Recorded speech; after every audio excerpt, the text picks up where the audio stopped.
Let me tell you something nobody's telling you. Most teenagers today aren't ready for their first job. But it's not your fault.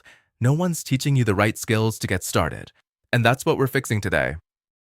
If you're in high school or even middle school, chances are you're thinking about what comes next.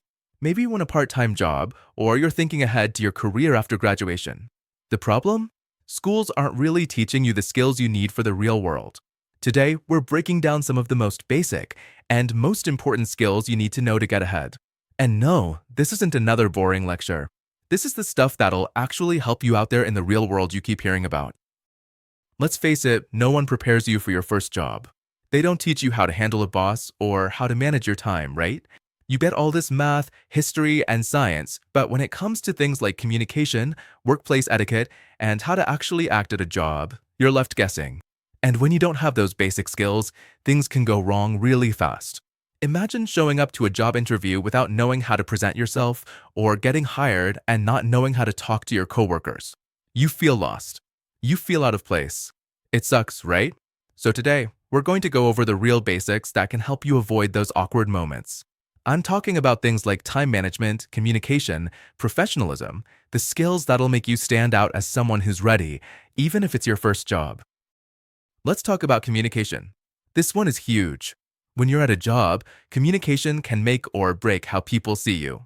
If you can't express yourself clearly or you're not paying attention when others are speaking, you're going to run into problems.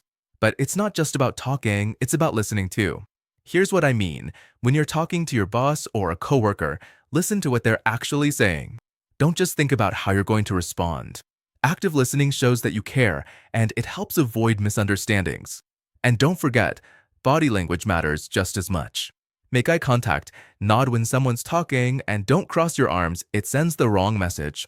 Remember, good communication isn't just about words. It's about how you present yourself. Professionalism at work.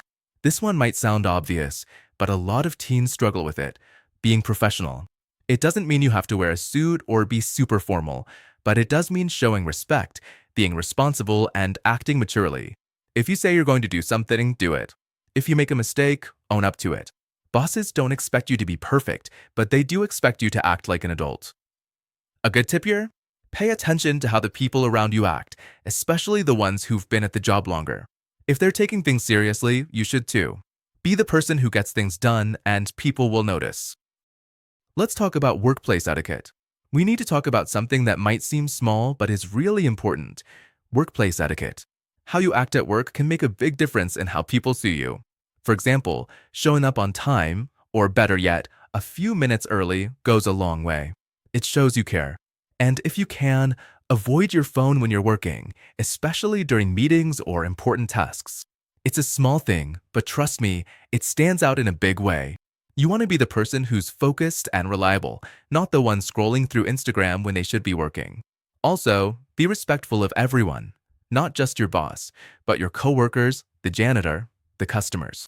Respect is something that's noticed by everyone, and it's remembered. So, you've learned about time management, communication, professionalism, and workplace etiquette, and it's all important. But here's the big takeaway. If you start practicing these skills now, before you get your first job, you're going to be way ahead of everyone else. Seriously, most people don't figure this stuff out until they've already messed up. But you? You're going to walk into that job prepared, confident, and ready to succeed. Here's the thing. These skills aren't just about getting a job. They're about keeping it, growing in it, and standing out. You don't have to be the smartest or the most talented person in the room to succeed. But if you've got the right attitude and skills, you're going to go far. Okay, let's do a quick recap. First, time management. Learn to organize your day, set priorities, and meet deadlines. Next, communication. Listen actively, speak clearly, and remember that body language matters. Then there's professionalism. Show respect, be responsible, and act like you care. And finally, workplace etiquette. Be on time, avoid distractions, and treat everyone with respect. These are the skills that will not only get you hired, but also help you grow in your career. Don't wait until you're already in a job to start practicing. Start now, and you'll be miles ahead of everyone else. If you're ready to level up your skills, click the link in the bio for your free career assessment. This gives you 5 career ideas you can consider, and they are based solely on your likes and interests. If you want more tangible steps, I created a free PDF guide called Future-Proofing Your Career. I packed it with over 30 tips you can use right now. Don't forget to like and subscribe for more tools you can use to help you stand out from the crowd. See you then.